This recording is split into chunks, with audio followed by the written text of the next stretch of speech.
Veja só, contra o Fortaleza, ficou muito emblemática a situação e até eu falei, nós temos um problema sério. E o Yuri estava emocionalmente bastante pressionado, né? O desempenho dele estava muito abaixo e ele estava precisando de um parceiro para ajudá-lo, certo? Sem dúvida. Para estabilizá-lo. Então, você tinha um problema. O Corinthians não tinha dinheiro para contratar um atacante que fazia gols. Sem dúvida. Não tinha dinheiro para comprar o direito econômico de nenhum jogador. Exato. Então, esse é o ponto claro ali nessa situação. Então, segundo, a janela tinha se fechado. Então, além de não ter o dinheiro, você não podia contratar alguém, comprar o direito econômico de alguém. Sim. Certo? Então, você estava com um problema sério nessa situação. Terceiro ponto que eu chamo a atenção. No contrato do Esporte da Sorte, tinha uma rúbrica específica de um valor muito alto, você entendeu? Que era especificamente para contratar um jogador midiático. Certo. E eu falo para vocês que pelo menos entre 40% e 50% do contrato vem dessa rúbrica do Esporte da Sorte. Sim, certo? falava em 2,5 milhões de reais. Falam isso aí. É um valor, deixa eu fazer uma conta aqui, dá um pouco mais. E quais foram os midiáticos, os nomes colocados na mesa? Não, na verdade, jogador livre mercado, quem tinha? Atacante. Não tinha. Não tinha jogador midiático na mesa para você usar a cláusula do Esporte da Sorte. Você não tinha. Olha no Brasil, qual é o jogador livre em agosto, atacante brasileiro, midiático tinha livre? Não, nenhum. Tinha o Gabigol, eu acho. Não, o Gabigol não estava livre. Eu acho que não estava. O Gabigol estava no Flamengo. Vamos voltar aqui. Vamos voltar. E eu falo para vocês assim, nós conversamos com a família do Gabigol. O Gabigol estava brigando lá. O Gabigol acabava nós no final conversamos com a família do Gabigol, né, sobre esse aspecto. Mas assim... Como é que foi? Houve essa conversa? Não, conversa para sondar, para saber como é que estava a situação, né? Mas não tinha condição de sair do Flamengo. O Flamengo queria dinheiro para liberá-lo. Tanto que o Flamengo tentou fazer uma troca com o Palmeiras, não sei se vocês lembram. Sim. Né? E aí não deu certo. E o Gabigol queria vir pro Corinthians. Não, isso eu já não sei te falar. Eu não conversei com o Gabigol, não tem como afirmar se ele queria vir ou não. Acho que queria. O cara pôs a camisa do Coringão no jogo lá. Isso não quer dizer nada, né, Cascão? Mas queria. Eu acho que queria. Quando vocês conversaram com a família do Gabigol, é isso? Sim, com a gente, né? Com a família. Nós sondamos só, pra saber qual a situação. E não teve algum feedback deles lá de que, Falou que só saía em janeiro do Flamengo. E tinha mais 5, 6 meses aí, né? Tinha a zona de rebaixamento, né? Tinha também, rebaixamento. Meio aí, né? Então vamos lá. Então quero lembrar... tinha jogador. Não tinha jogador, certo? Então começou por aí. Então você acionou a cláusula do Esporte da Sorte, consultou esse jogador, vocês aceitariam acionar? Eles deram um sinal positivo. Então já foi um fator considerável. Segundo, você não precisava desembolsar nenhum valor de cara. Você tinha que pagar as luvas de entrada, você pagava as luvas, né? E depois você só ia desembolsar ao longo do contrato.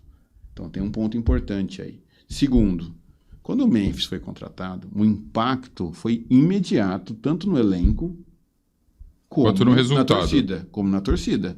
Certo. Você trouxe o engajamento da torcida muito maior ainda, inclusive. Você motivou os torcedores. Sim. Esse é o meu entendimento. E aí, o impacto no resultado foi imediato, que o Yuri cresceu de produção, o Garro cresceu de produção. Houve uma sinergia ali que o Corinthians embalou e saiu da 14ª posição e terminou na 7ª. Nessa brincadeira de 7 posições, nós estamos falando de 25 milhões de reais de TV a mais que o Corinthians recebeu. Ok.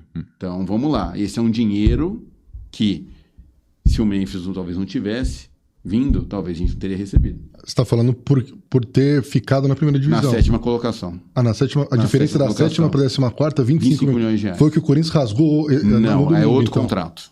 São contratos completamente diferentes. Tem problema. Perdemos dinheiro de ficar em 13º? Perdemos. Essa é a realidade. E aí eu não sei, eu queria saber se a atual diretoria falou isso para o executivo de futebol, para o treinador, que ele precisava... Esse gol do Juventude custou 8 milhões e 600 mil reais. Então, mas aí a pergunta que eu te faço é a seguinte, foi avisado o treinador? O treinador estava sabendo que tinha que ficar entre os 10? Se não está avisado, é incompetência do executivo de futebol. Não sei, acho que nem o executivo, né? Acho que a diretoria que tem que avisar. O executivo não tem como saber sobre o contrato de TV. Né? Então é um ponto importante. Todo mundo sabe, Casca. Todo mundo sabe. Isso é público. Não, mais ou menos, né? O contrato de TV não é tão público assim. Mas voltando ao assunto, você acha que mesmo assim justifica? Eu quero chegar nos números, porque se a gente não faz o debate dos números, certo, a gente fica no debate do jogar pedrinha. Tá. Então, 25 milhões de direito de TV a mais. Pela posição no Pela campeonato. posição. Contrato da Esporte da Sorte. O Corinthians não estava na Copa do Brasil. A gente está na semifinal da Copa do Brasil hoje. Legal, tudo bacana. Mas a gente nem ia disputar a Copa do Brasil. Essa é a realidade. Nosso Paulista foi tão desastroso que a gente estava fora da Copa do Brasil. Quanto o Corinthians já arrecadou na Copa do Brasil hoje, até hoje? Em valores. É uma bala. A Copa do Brasil é o campeonato que melhor paga. Então, veja só, já tem um dinheiro na mesa aí que toda aquela tomada de decisão lá atrás levou a gente até aqui. Cara, mas o Corinthians devia estar na Copa do Brasil de qualquer jeito. Concorda, mas pelo desastre do Paulista não estava. Então, você estava recuperando. Se o Corinthians caísse para a Série B, quanto o Corinthians perderia financeiramente? Sim. Qual o impacto financeiro do Desastre. Corinthians? Os 200 milhões de reais brincando. Né?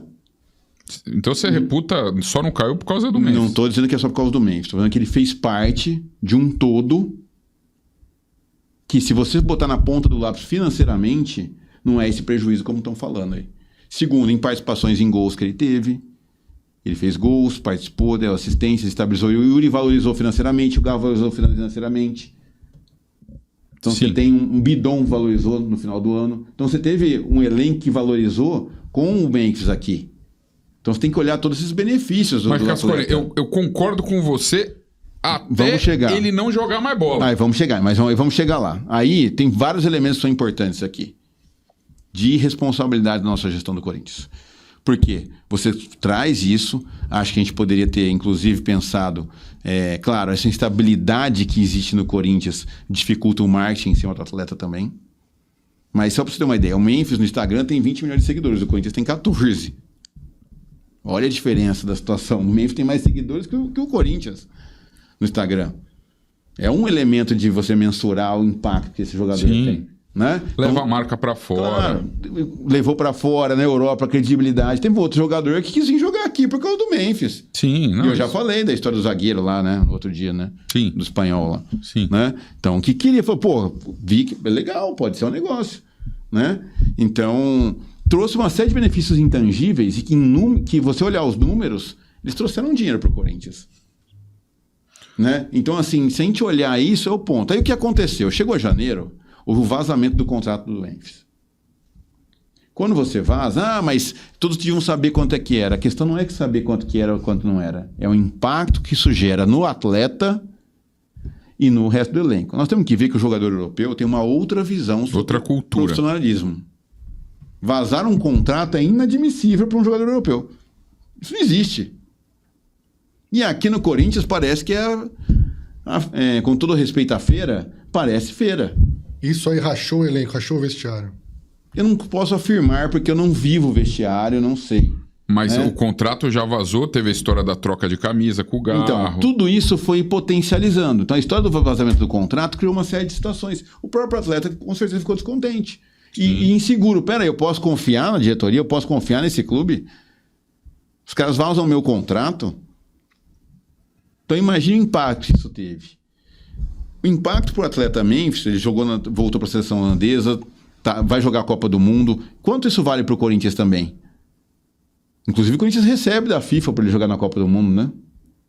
O Corinthians vai receber um valor para ele jogar a Copa do Mundo. Então, também tem um dinheiro aí na mesa que a gente não conta, mas também pode botar na ponta do lápis. Nessa conta aí. Então, tudo isso. Agora, eu concordo que o desempenho dele em 2026, ele foi inferior a 2025. Desculpa, 2025 foi inferior a 2024. Concordo com você. Realmente, uma série de problemas. Mas toda essa... Mas mesmo assim, Cascone, responda com sinceridade. Para um clube quebrado, eu sei que tem todos esses pontos intangíveis aí, mas para um clube quebrado, você fazer o maior contrato de um jogador de futebol da história do futebol brasileiro, apesar que agora o Neymar passou, né? Dizem que o Neymar ganha mais.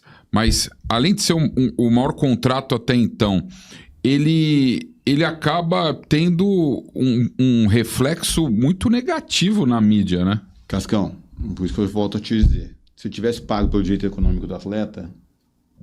Sim, mas talvez o Corinthians não era jogador pro Corinthians. Então, mas aí tudo bem. Então, qual seria o atacante que estaria para resolver o problema? Porque ele resolveu o problema do ataque, não resolveu? Pô, mas em 2000... Mas, em 24 ele resolveu. Sim, mas em 2008 a gente fez o time, a base do time, sem pagar nada, a base do time foi campeão mundial. Então, mas hoje, vamos ser sinceros, Você acha que não é possível difícil, isso? É muito difícil. Mirassol chegou na Libertadores. Mas acabei de ver para você. Se você transportar o elenco do Mirassol pro Corinthians... Isso aí é difícil analisar, a gente não sabe, né? É difícil mensurar, certo? O James, por exemplo, foi oferecido, informação que a gente deu aí nas nossas mídias sociais do Alambrado. O James, que é o zagueiro do Mirassol, foi oferecido pro Corinthians e o Fabinho Soldado disse não. Ele é um dos grandes destaques aí do Campeonato Brasileiro. O Carlos Brasileiro. Vinícius também foi oferecido pro Corinthians. Do Grêmio? Do Grêmio. Aí. Só que aí é o seguinte, qual que é a estatística do Carlos Vinícius na Europa? Muito baixa. Perigosa, não era?